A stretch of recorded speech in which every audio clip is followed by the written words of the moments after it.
அதிமுகவில் கலாய்வு கூட்டம் நடக்கல, கலவர கூட்டம் தான் நடக்குதுன்னு சொல்லி துணை முதலமைச்சர் இன்னைக்கு பேசியிருக்காரு. ஆமா, அது அவர் என்ன வாய் திருமலர்ந்திருக்காரு அவரு இன்னைக்கு. ஆமா, அவர் பிறந்தநாளில் வாங்கி கட்டி கூடாதுன்னு பாக்குறேன் நான் அதை. அதனால இன்னைக்கு பிறந்தநாள்ன்றதால நல்லா திட்டிருப்பேன் நான். அதனால பரவாயில்ல, இன்னைக்கு பிறந்தநாள்ன்றதுனால திட்ட விரும்பல. ஆனா இருந்தாலும் ஒன்று சொல்றேன், சொல்றதுக்கு என்ன யோகியதை இருக்கு உங்களுக்கு சொல்லுங்க? எந்த யோகியதை திமுகவுக்கு இருக்கு? இது ஒரு மிகப்பெரிய இயக்கம். அனைத்து இந்திய அண்ணா திராவிட முன்னேற்ற கழகத்தை பற்றி 2 கோடிக்கு மேற்பட்ட தொண்டர்கள். உங்களை மாதிரி அந்த மன்னராட்சி இங்க நடக்குதுங்க. இங்க முழுக்க முழுக்க பாத்தீங்கன்னா ஒரு ஜனநாயகம் மலர்ந்த ஒரு இயக்கம் சொன்னா அது அனைத்து இந்திய அண்ணா திராவிட முன்னேற்ற கழகம் என்கின்ற மாபெரும் இயக்கம் தான்.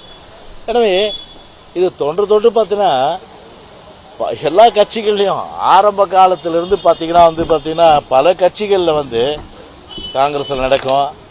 திமுக நடக்கலையா? திமுக எடுத்து போடுங்க ஊடகங்கள்ல. திமுக ஊழியர் கூட்டங்கள்ல எவ்வளவு அடிதடி நடந்தது, எப்படியெல்லாம் பிரச்சனைகள் உருவாச்சு. அது அன்னைக்கு அழகிரி தென்மண்டலத்தில் அழகிரி இருந்தாரு. அந்த காலகட்டத்தில் மு.க. ஸ்டாலின் மதுரைக்கு போக முடியுமா? எங்க ஆட்சி இருந்தது அன்னைக்கு மதுரைக்கு போல. அவங்க ஆட்சி திமுக 2006-11 இருந்தது. 2006-11 திமுக ஆட்சி இருந்தது. ஒரு நாளாவது மு.க. ஸ்டாலின் மதுரைக்கு போயிருப்பாரா? மதுரைக்கு போலியே அவரு. அப்ப அவ்வளவு பயம் அப்போ அண்ணன் மேல, அண்ணன் ஏதாவது பண்ணிடுவாருன்னு. அப்படி பார்த்தீங்கன்னா உங்க கட்சியோட நிலைமை இருக்குதுங்க. அந்த காலகட்டத்தில் எவ்வளவு கோஷ்டி பூசல், எவ்வளவு உட்கட்சி பிரச்சனை, உள்ள அடிதடி, சட்ட கிழிப்பு, சேர் வீசுறது, இதெல்லாம் சர்வசார்பா திமுக நடந்தது. இப்படியெல்லாம் உன் முதுக திரும்பி பாரு முதல்ல, அடுத்த முதுக பார்க்கலாம். அது அல்ல எங்கேயோ 1-2 அது ஒரு பெரிய கட்சியில கருத்து வேறுபாடுகள் இருந்தா கூட அது அண்ணன் தம்பி கருத்து வேறுபாடுகள், அது பேசி தீர்த்தாச்சு, எந்த பிரச்சனையும் இல்லை. இதை உதயநிதி உணர்ந்தா நல்லது. அதிமுகவுடன் கூட்டணி வரணும் அப்படின்னா 100 கோடி ரூபாய் வரைக்கும் பேரம் பேசப்படுவதாக திண்டுக்கல் சீனிவாசனே தெரிவிக்கிறாங்க. உதயநிதி நீங்க பேசுறாங்க. திண்டுக்கல் சீனிவாசன் அவர்களே இந்த குற்றச்சாட்டை வைக்கிறாரு.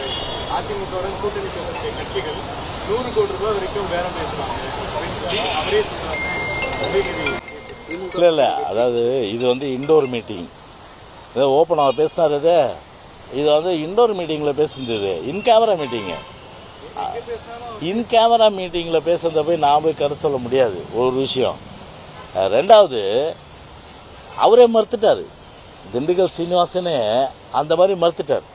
திண்டுக்கல் சீனிவாசனை பத்தி கழக பொருளாளர் பொறுத்தவரை மறுத்து விட்ட சூழ்நிலையில நான் இதுல போய் என்ன போய் புது கருத்து சொல்ல முடியும்? ஆனா திமுகவுக்கு அது கைவந்த கலை. அது தெரியல உங்களுக்கு, எந்தெந்த கட்சிக்கு எவ்வளவு கொடுத்தாருன்றத வெளிப்படையாவே தெரியும். அந்த கட்சிகள் பேரை நான் சொல்ல விரும்பல, புரியுதுங்களா? அந்த கட்சிகள் பேரை நான் சொல்ல விரும்பல. அவங்க கூட்டணி உள்ள கட்சிகளுக்கு எவ்வளவு பணம் கொடுத்தாருன்றது. ஆனா எங்களை பொறுத்தவரை அப்படி ஒரு பணத்தை கொடுத்து கூட்டணி அமைக்க வேண்டிய அவசியம் எங்களுக்கு கிடையாது. எங்களை பொறுத்தவரை பாத்தீங்கன்னா எப்படி ஒரு ரேஸ்ல எடுத்தா ஓடுற குதிரை மேல தான் பந்தயம் கட்டுவாங்க. அது மாதிரி இன்னைக்கு ஜெயிக்கிற குதிரை அதிமுக. அதெல்லாம் அதிமுக ஜெயிக்கிற குதிரைன்னும் போது கண்டிப்பா எங்களை நோக்கி தான் எல்லோரும் வரக்கூடிய அந்த நிலைமை இருக்கும். யாரையும் நாங்க பணம் கொடுத்தோ ஆசை காட்டியோ திமுக மாதிரி அப்படியே நாங்க பாத்தீங்கன்னா ஒரு மாயையில ஒரு வேற மாதிரியான விஷயங்கள் வச்சு நாங்க கூட்டணி வச்சிடறாங்க. எங்களை பொறுத்தவரை பாத்தீங்கன்னா கண்டிப்பா காலம் கனியும். நம்ம புதுச்சா சொன்ன மாதிரி புகைச்சல் இருக்கு. அந்த புகைச்சல் இருக்கிறத தான் அவர் வெளிப்படுத்துறாரு. அதுக்கு இன்னும் காலங்கள் இருக்கு, 15 மாசம் இருக்கு. அதில் எந்தெந்த கட்சிகள் வருது எங்க கிட்ட அப்படின்றதெல்லாம் கட்சியினுடைய பொதுச்சாளர் கூட்டணியில் சேர்ப்பது குறித்து டிசைட் பண்ணுவாரு. ஆனா நீங்க சொல்றது போல அது அந்த மாதிரி நிலைமை பணத்தை கொடுத்து கூட்டணி அமைக்க வேண்டிய அவசியம் எங்களுக்கு கிடையாது.